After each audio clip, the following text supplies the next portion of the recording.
Bien, bueno, mientras el resto de compañeros se van conectando, eh, algo que me hizo acuerdo Giovanni con lo de la pregunta esa, ¿no? Que se hace. Yo creo que uno de los problemas que tienen en nuestro país la mayoría de cineastas es que no ven buen cine, ¿no? O sea, uno sí tiene que aprender viendo cine. Hay realizadores que nunca han ido igual a una escuela de cine, pero que son unos cinéfilos que se han visto la mayoría de películas. Ejemplos, Tarantino, por ejemplo. Tarantino, él no viene de escuela, pero es un tipo que se conoce toda la cinematografía mundial. Inclusive él mismo ha hablado que ha tenido mucha influencia del neorrealismo italiano. Entonces, yo creo que eso hace falta. O sea, como algún profesor nos decía, el cine, además de ver cine para conocerlo, también hay que leer, ¿no? Y ese es otro de los problemas, no solo de los cineastas, sino de nuestra sociedad en general, que la gente no lee. Nuestro país es de los países estadísticamente más atrasados con respecto a la lectura. La gente no lee ni un libro mensual siquiera, o sea, las estadísticas son muy bajas y eso también influye un poco en la calidad de productos que tratamos de sacar o tratamos de realizar. Yo creo que es importante eso, no necesariamente ir a una escuela de cine. Claro que la escuela, la academia ayuda, forma, pero también es eso, uno tiene que constantemente estarse actualizando, estarse formando y ser bastante riguroso con el trabajo que se está haciendo, ¿no? Una de las cosas que yo sí pienso que hace falta aquí en el Ecuador es rigurosidad con respecto al trabajo. Hace falta eso, cuidar los detalles, ¿no? No es solo, eh, como alguna vez yo les decía en un taller, no es solo que tengan la cámara de cine, la computadora para la edición, el grupo de amigos que le va a colitar para hacer cine, no, el cine necesita más que nada rigurosidad, ¿no? Rigurosidad. Tiene que haber una propuesta estética, una propuesta de contenido, tienen que ser historias bien escritas, bien contadas, ¿no? Para que tengan su efecto. Entonces, sí hace falta mucho ese trabajo. Bien, volviendo a la película y a lo del neorrealismo, ¿tienen alguna pregunta, algún comentario? Si no, igual les he preparado otro pequeño video justamente sobre la película, ¿no? Que quisiera presentarlos. Entonces, les enseño esto y seguimos conversando, por favor.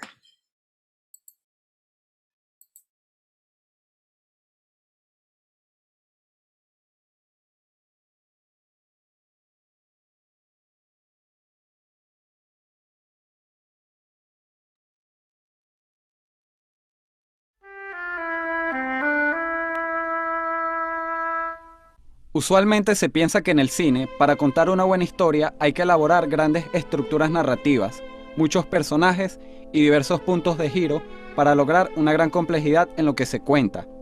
Pero a veces olvidamos que las cosas más sencillas de la vida son las que poseen mayor complejidad. Vittorio De Sica sabía esto muy bien cuando realizó El ladrón de bicicletas, la mayor referencia cinematográfica del neorrealismo italiano. Pero primero repasemos qué es el neorrealismo italiano. Una vez finalizada la Segunda Guerra Mundial, aún se producían películas que en la época se conocían como comedias de teléfono blanco. Películas que fueron impulsadas durante el régimen de Benito Mussolini, que entendió que el cine era una poderosa arma como medio de expresión y que podía convertirlo en un instrumento para lograr sus fines. Las producciones eran propagandísticas y al estilo de las comedias americanas, románticas, sin muchas complicaciones y con un final feliz. Las películas no podían mostrar delincuencia ni pobreza, y tampoco estaba permitido el uso de la sátira. Se trataba de dar la imagen de una nación intachable y perfecta. Una vez terminada la guerra, un grupo de escritores y cineastas empezaron a trabajar en lo que sería un nuevo acercamiento del cine que mostrara la realidad de las personas. Revelarían lo irrevelable. Lo que se ocultaba durante el régimen de Mussolini fue revelado con las películas del neorrealismo italiano. Los cineastas salieron del estudio para grabar en las calles de Italia. Usaban actores no profesionales. Pensaban que la mejor actuación que una persona podía hacer era la de sí mismo. Mostraban las actividades típicas de las personas, el dolor, el sufrimiento, la pobreza. Las clases bajas y sus luchas fueron reflejadas por primera vez de manera notoria en la gran pantalla. El ladrón de bicicletas es considerada una de las obras más representativas del movimiento. La historia es sencilla. Antonio Ricci, un padre de familia, recorre toda la ciudad con su hijo Bruno en búsqueda de una bicicleta que le fue robada y que es esencial para su trabajo. Esta simple premisa resulta en una intensa experiencia que muestra aspectos profundos y complejos de la sociedad que solo pueden ser evidenciados a través de la sencillez de su forma. En este aspecto, la película se apoya principalmente en lo que en el cine se conoce como puesta en escena.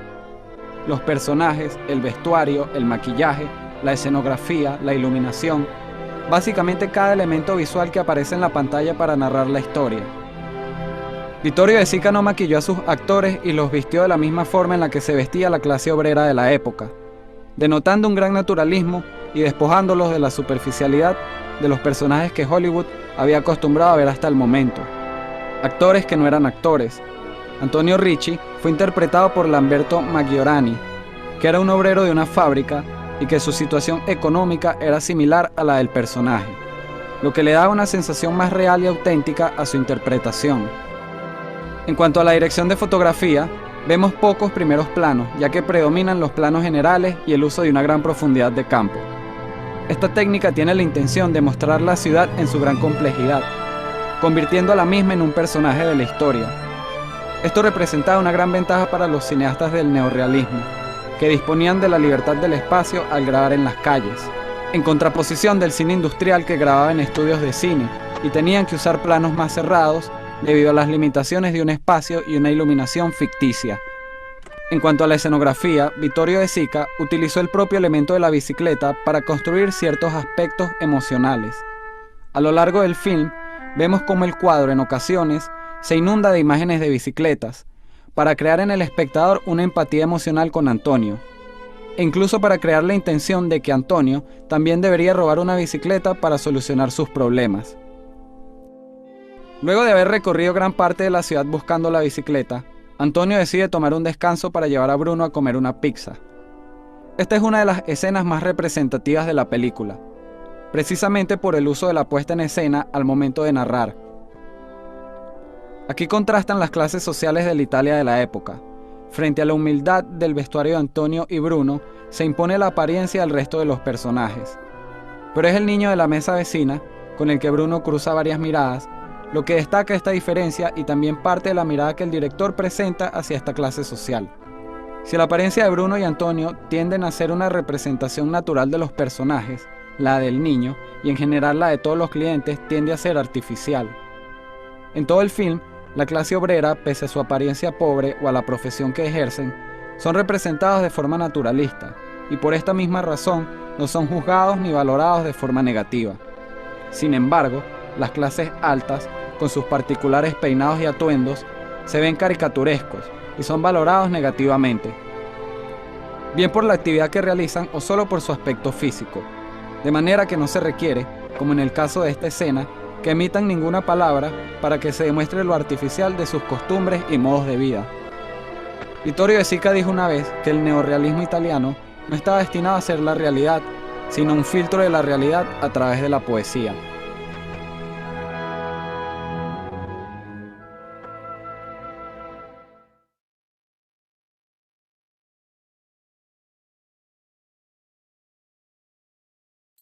Bien, este, este es un resumen, una síntesis de lo que realmente constituye esta película y el movimiento del neorrealismo italiano, ¿no? Una cosa importante que dicen acá y que es real es la puesta en escena. O sea, eso es un poco la diferencia, yo diría, entre otro tipo de producciones que utiliza lo mismo, que utiliza la realidad, que utiliza no actores, pero acá la puesta en escena está cuidadosamente manejada en el sentido de que cada desplazamiento de los actores, cada elemento utilizado juega un papel dramático dentro de la historia, ¿no? Y eso hace la diferencia, ¿no? No es que coge a cualquiera, ah, pasó por la calle, no. Inclusive la forma en que consiguió a Vittorio De Sica a este personaje, el protagónico, al papá del niño, es porque él fue llevando a su hijo a que haga el casting para la película. Y el director le vio y le dijo si quería trabajar la película y le dio el papel así, solo viéndolo, dice, por la expresión de esta persona, de esta persona. Y efectivamente era un obrero, era un tornero, ¿no? Que la historia es un poco trágica también, ¿no? De este, de este no actor que trabajó en la película, porque si bien le pagaron por la película, cuando él quiso volver a trabajar de tornero, le dijeron que no, que su puesto ya estaba ocupado. Y, y tampoco es que trabajó en otras producciones. Le dieron algún papel, dos o tres papeles más, pero nunca más volvió a trabajar, a pesar de que esta película en su momento fue un boom en Italia, ¿no? Que estuvo en varios festivales internacionales, fue muy premiada, pero muchas veces pasa eso también con los actores, ¿no? Lo que Andy Warhol decía, los 15 minutos de fama. O sea, llegó un momento a ser conocido y después ya no se sabe qué pasó con este personaje. Sí, Giovanni, te escuchamos, por favor. Sí, maestro, lo que pasa es que aquí me vienen a la mente varias películas que yo vi y que no sé si es que estoy en lo correcto, pero la argumentación me gustó mucho, que es de Ciudad de Dios, que es hecho con actores no profesionales y es de hecho en las favelas brasileñas. Última Parada 141, que también es de brasileña, sí. Y la película colombiana, la niña la niña vendedora de rosas, ¿no? Que tenemos del fuerte consumo de droga y del tráfico y pandillas que era en Colombia. Todas estas tres películas tienen, me parece que tienen similitudes con lo que es el neorrealismo, porque primero fueron hechas en las locaciones, fueron hechas y concebidas con la misma, como se dice, con todo lo que es la ropa, todo lo que es la argumentación y todo ese tipo de cosas, y que prácticamente cada uno de los actores no, no volvieron a actuar nunca más, ¿no? Entonces fueron hechos con los actores que se fue por una única vez y fueron del barrio, ¿no? Entonces, no sé si estoy en lo correcto. Sí, efectivamente, estas películas tienen influencia del neorrealismo, ¿no? Pero, por ejemplo, con la vendedora de rosas, eh, que si le conozco al director, estuvo acá en Ecuador un par de veces, ¿no? Es interesante el trabajo que él hacía, no es que escogió simplemente al azar a los personajes, sino que hubo un trabajo en estas barriadas pobres, en estos sitios, hubo un trabajo del director, ¿no? Con estas personas, hubo un acercamiento. Tengo entendido que también en lo de Ciudad de Dios hubo un trabajo previo, como se dice, con la comunidad, o sea, con los barrios, con eso, donde iban a trabajar. Entonces, eran como preparando las condiciones para hacer este trabajo, ¿no? Entonces, sí, efectivamente, esas producciones tienen influencia del neorrealismo. Igual, por ejemplo, esta película de Cuarón, Roma, ¿no? Que utiliza a una no actriz, sino a una, creo que era recogedora de frutos, ¿no? La utiliza para contar esta historia de Roma, ¿no? Y igual esta muchacha tuvo su fama con la película cuando fue premiada, pero después de eso no se conoce, no ha vuelto a trabajar en ninguna otra producción, ¿no? O a veces si trabaja, no es el papel, ¿no? O sea, yo sí creo eso también que uno cuando escoge un personaje perdón, escoge un actor o un no actor para determinado personaje, a veces le calza preciso ese personaje y por eso tiene esa trascendencia. Pero no es un actor, o sea, un actor también es importante porque un actor se prepara, un actor hace un trabajo previo y esto le permite estar en una o varias producciones. Hay actores como por ejemplo Gary Oldman, ¿no? Que uno lo puede ver de vampiro, de mafioso, lo puede ver haciendo el papel de Churchill. Entonces, puta, qué diferencias, ¿no? O sea, se transforma completamente el personaje y nos vende la historia, ¿no? Entonces, eso es la importancia también de trabajar con buenos actores, ¿no? Con actores profesionales, porque ellos sí se adaptan al personaje que se le está planteando. En cambio, este otro método de escoger no actores es cuando esa persona encaja en el personaje que uno ha concebido, ¿no? Entonces, pero sí es importante también trabajar con actores.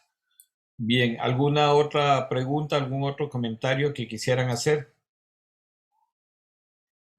No, entonces les paso un fragmento más de esto del neorrealismo que es bien interesante porque vamos a ver a los tres directores principales de este movimiento y la trascendencia que han tenido en otros movimientos cinematográficos y también en América Latina, ¿no? Que ha tenido, claro está, una gran influencia de este movimiento.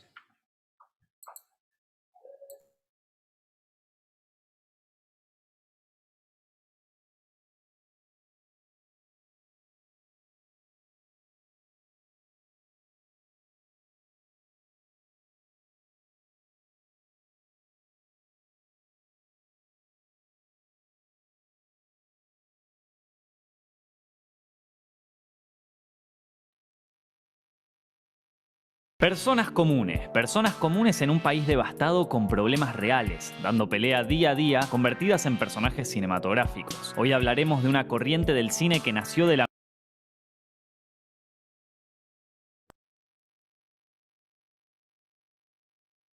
realismo italiano.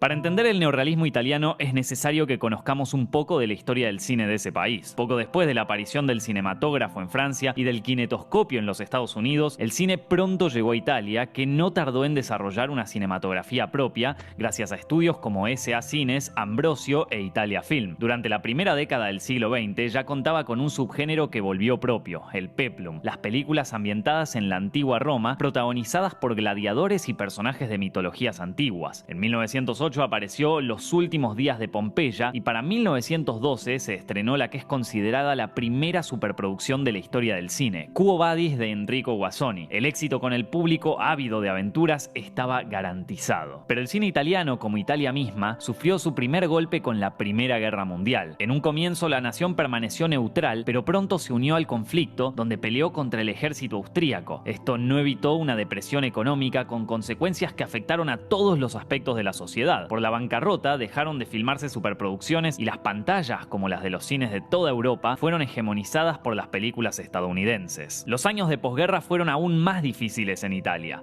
Creció la tensión social y se formaron grupos de protestas contra el sistema. Entonces surgió el Partido Nacional Fascista, liderado por Benito Mussolini. La capacidad de Mussolini para reprimir a los manifestantes le valió la consideración del rey Víctor Manuel III de Italia, que no impidió su escalada en el poder. A partir de 1925, el país estuvo bajo un régimen totalitario que devoró a todos los partidos políticos democráticos. En 1936, antes de la llegada de la Segunda Guerra Mundial, Mussolini, conocido como el Duce o el Guía, se alió con su par alemán Adolf Hitler, por entonces en pleno ascenso con el nazismo. El gobierno fascista le prestó atención al cine, pero para sus propios intereses. Por un lado, durante esa época fueron construidos más estudios de cine, incluyendo el mítico Cinecittà y el Centro Experimental de Cinematografía de Roma, la escuela de cine más antigua de Europa. Sin embargo, las películas eran de carácter propagandístico o entretenimiento sin sustancia. Se hicieron documentales que exaltaban las bondades del régimen imperante e incitaban a pregonar esas doctrinas, y para entretener fácilmente a las masas, tuvieron su apogeo las denominadas películas de teléfonos blancos, llamadas así debido a que siempre aparecía algún aparato de esas características. Eran comedias livianas con personajes de clase alta que parecían vivir en un país sin preocupaciones, como queda demostrado en El Señor Max de Mario Camerini. Películas que iban dirigidas a familias más pudientes, ya que Mussolini creía que representaban mejor la sociedad italiana, pero la verdadera sociedad italiana era mucho menos lujosa, y como alternativa al cine del fascismo, afloró una nueva corriente cinematográfica, un movimiento originado en parte por profesores y estudiantes del Centro Experimental. En vez de dejarse maravillar por la propaganda y el entretenimiento, se propusieron contar historias con personajes reales que retrataran la tristeza que les tocaba padecer utilizando las cámaras y los recursos disponibles. De esta manera nació el neorrealismo italiano.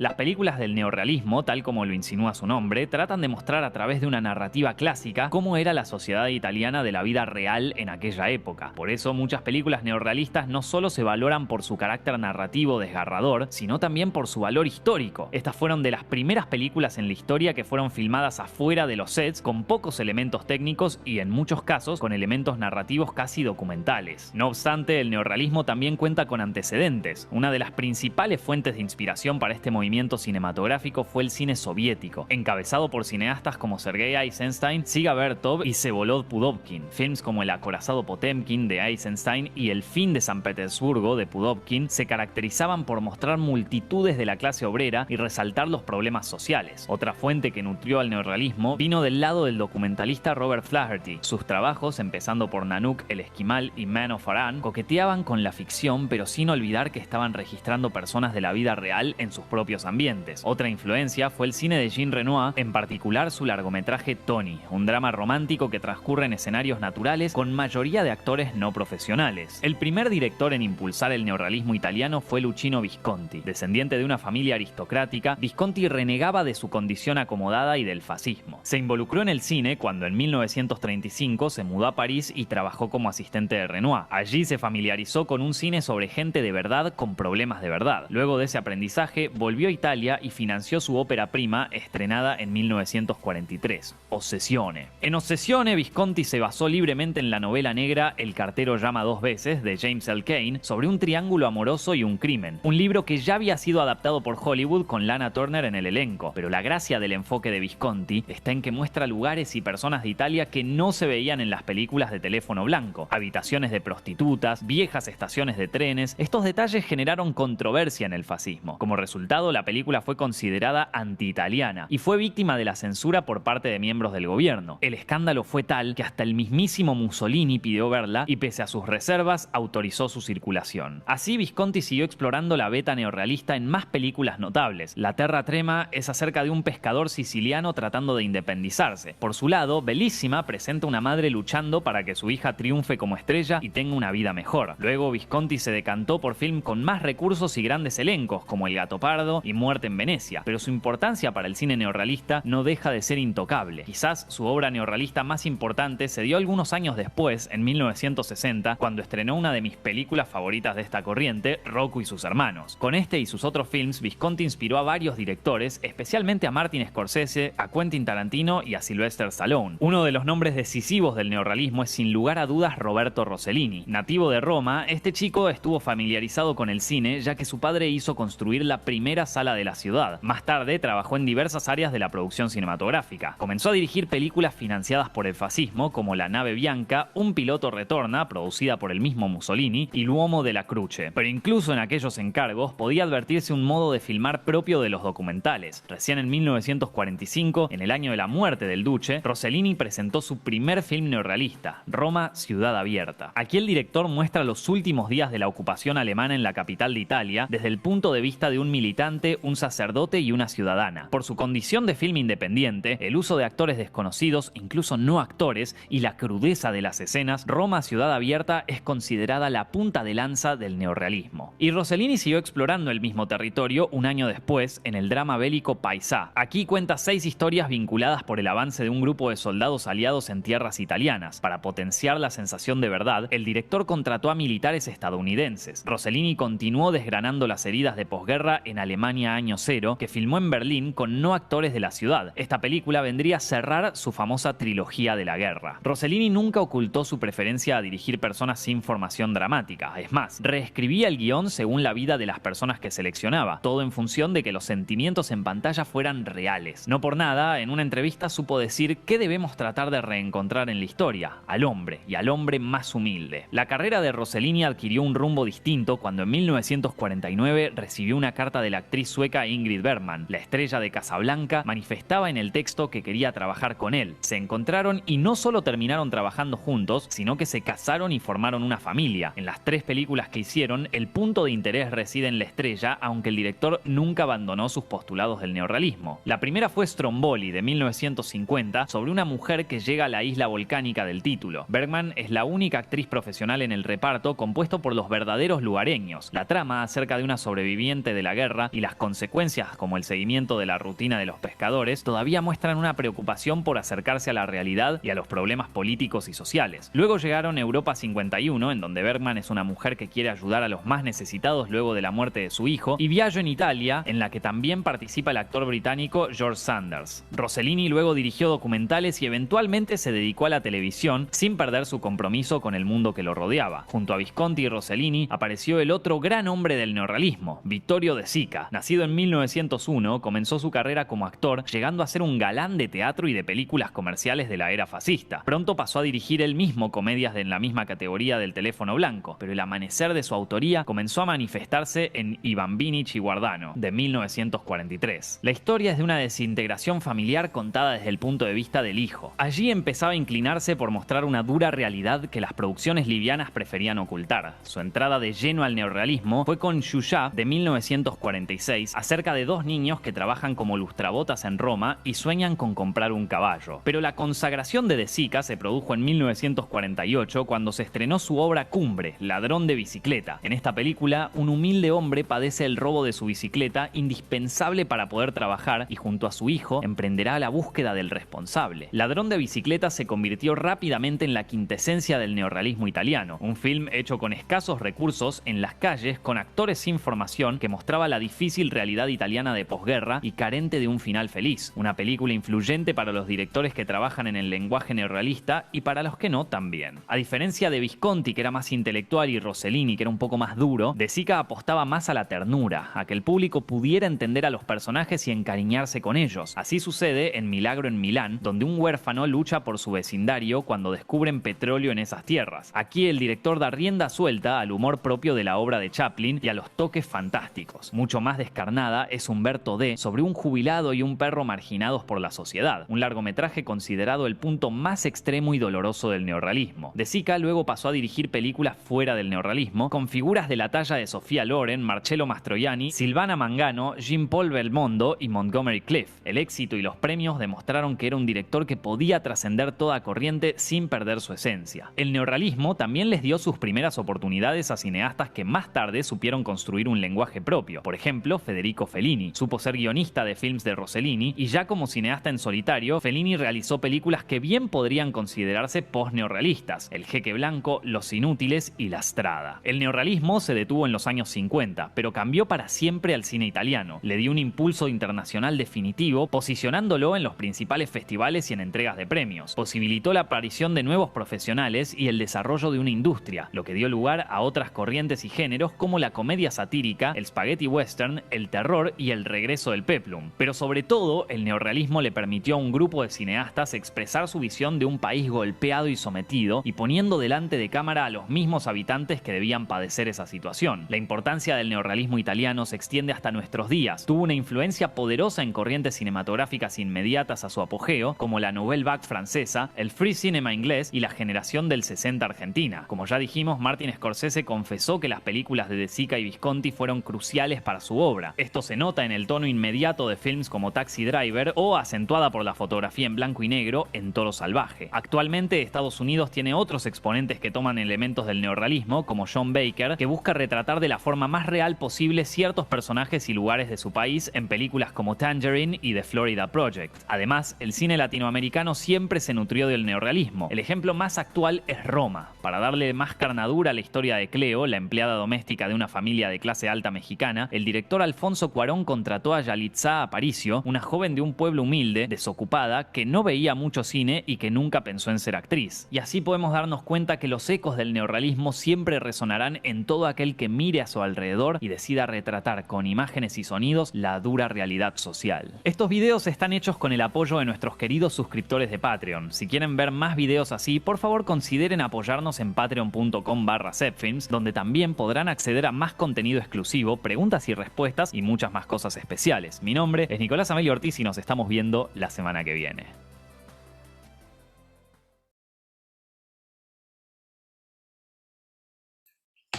Bien, yo creo que ahí está mucho más claro tanto lo del neorrealismo como del trabajo que se hizo en esta película, ¿no? Del ladrón de bicicleta. Volviendo un poco a nuestra realidad, lo que les decía, yo creo que acá en el Ecuador sí hace falta algunos elementos, ¿no? Para poder hacer producciones así de calidad, ¿no? Primero esto, el ver cine, ¿no? El tener rigurosidad con las historias, ¿no? El otro elemento que hace falta, y yo creo que acá como sociedad, es el unirnos. En, en Ecuador hay como 5 o 6 asociaciones de cineastas, unos documentalistas, otros de ficción, otros guionistas. Entonces, sí hace falta también una posición crítica y clara con respecto a lo que se está haciendo. Y también analizar cuál es el futuro del cine. O sea, nosotros realmente estamos en pañales. Hay la gente que sigue pensando hacer una película para las salas de cine cuando el público ya no está yendo a las salas de cine. Tampoco la salida es la televisión, porque cada vez, según las estadísticas, la gente ve menos televisión, pasa más conectado a los celulares y a las computadoras, ¿no? Y los grandes distribuidores ahora de cine son las plataformas digitales, y un poco hacia allá va la tendencia de producción. Todo esto analizaremos para las personas que sigan interesadas en el taller, en la tercera etapa de este taller. Bien, ¿hay alguna pregunta, algún comentario que deseen hacer? Sí, Cristian, por favor, te escuchamos. Bueno, en realidad, bastante como ilustrativo el video, ¿no? Ahora que hablamos esto del realismo y del neorrealismo, del realismo mágico, el realismo social, que también, bueno, sabemos, son géneros literarios migrados al lenguaje cinematográfico, ¿no? que decimos que la magia está en la retratación de la realidad, ¿no? Cuando estudiábamos el tema inicial que era imagen, ¿no? Hablábamos de que no, la magia no únicamente está ahí, sino en la interpretación y la visión misma del realizador, del fotógrafo. Entonces, en realidad lo que le hace falta a cualquier producción, o sea, no es centrarse en la realidad misma, sino crear una historia, contar una historia propia, ¿no? Contar una historia más que original, ¿no? Digo, una historia que tenga su propio lenguaje, ¿no? Y de ahí dote sentido. Recordemos que el sentido, el lenguaje, el convencionalismo lo crea el producto audiovisual mismo, ¿no? Es un lenguaje subgéneris que se crea a sí mismo, ¿no? Que no preexiste, ¿ya? Entonces no hay la necesidad neta mismo de la preexistencia de una realidad, podemos crear una realidad misma, ¿no? ¿Por qué digo esto? Porque entre las muchas cosas con las que me he topado, ¿no? Yo sí he tratado de revisar productos audiovisuales de toda categoría, ¿no? En que yo también solía tener esta concepción de, ¿no? De por qué el cine Hollywood es tan optimista, ¿no? Tan finales felices, el héroe triunfa al final, ¿no? Cuando la realidad es tan distinta, y esto se notó mucho en un cortometraje, ¿no? De género dramático, de comedia romántica, ¿no? Un cortometraje de comedia romántica, en donde creo que yo venía de ver varios así, entonces también me preguntaba por qué, o sea, por qué todo es bien, todo felicidad, ¿no? De la realidad es otra. Entonces me topaba con un cortometraje que mostraba todo esto, de que un final feliz, ¿no? Una historia muy, muy bonita que, o sea, iniciaba de forma muy mal, medio extraña, ¿no? Pero que se solucionaba, que terminaba con un final feliz, ¿no? Entonces llovían 3000 comentarios en ese video de YouTube de por qué no se retrata la realidad, ¿no? De que en la realidad eso no pasa, de que eso es pura fantasía, de que es pura mentira y que es falso, ¿no? Entonces, que para qué un final feliz, ¿no? Y hubo un solo comentario que para mí cambió esa perspectiva total de despreciar de inicio a las producciones estilo hollywoodense, que fue un comentario que decía que tiene de malo un final feliz, porque para finales tristes basta, sobra, en mi opinión, hasta cansa la realidad misma. Entonces decía, si ya lo tengo en la realidad, ¿para qué lo quiero repetir en el lenguaje audiovisual mismo, ¿no? Si ya lo vivo una vez, ¿para qué quiero vivirlo otra vez más? Entonces, hay que crear arte, ¿no? No hay que retratar la realidad exactamente. Hay que crear un lenguaje y un producto. Gracias. Gracias, Giovanni. Vamos, por favor, con Estefanía. Sí, bueno, tomando en cuenta la interpretación de mi compañero anterior, yo justamente también leí en algún momento esa frase y me di cuenta, puse un poco más atención de los contenidos que veía. Y es verdad, pues, pero eso ya depende del tipo de personas. O sea, no es que uno busca, ok, voy a ver esta película porque necesito sentirme feliz, no es que ya en sí el efecto que ya da después de ver la película es como una carga positiva, que en mi opinión personal, por lo menos a mí, me gusta, o sea, me gusta sentir eso cuando veo una película. No necesariamente que si terminó, que si el personaje nunca tiene que pasar por alguna situación mala, fea, algún obstáculo, pero por lo menos necesito saber que algo bueno tuvo. O sea, si ya pasó tanto malo, por lo menos que al final tenga algo bueno. Y otra cosa que yo quería mencionar es que en el video dijo que a veces, y es cierto, actualmente pasa eso. A veces nosotros nos enfocamos muchísimo en decir, ay, pero qué historia hago, qué realizo, qué me invento un viaje al espacio, pero no tengo presupuesto, ¿dónde saco esto, dónde saco lo otro? Y cuando uno no se da cuenta que las cosas más sencillas, algo sencillo, pero bien hecho, puede impactar más que hacer una super mega producción. Y eso, lo que dijeron en el video también pasa en otras ramas, por ejemplo, en el marketing. En el marketing, yo estuve una vez en una charla que decían es lo mismo, que para qué te enfrascas en crear una mega una mega historia, pudiendo hacer las cosas más sencillas. Y ahí por tomar un ejemplo, dice, ejemplo, es una historia de amor. Presentaron algunos ejemplos de historia de amor. Y no es que es la forma en que contaban esa historia de amor. Y esa cosita tan sencilla que era una historia de amor impactó mucho más que las otras historias que fueron más elaboradas. Entonces, todo eso yo relacioné y yo digo, es verdad, pues no, uno a veces se limita porque dice, no, qué historia, busco el mejor dramaturgo, no, esta no. En vez de poder hacer algo así sea documental, algo de la ciudad, algo que quieras contar, algo que hacer, y tú ya estás haciendo cine.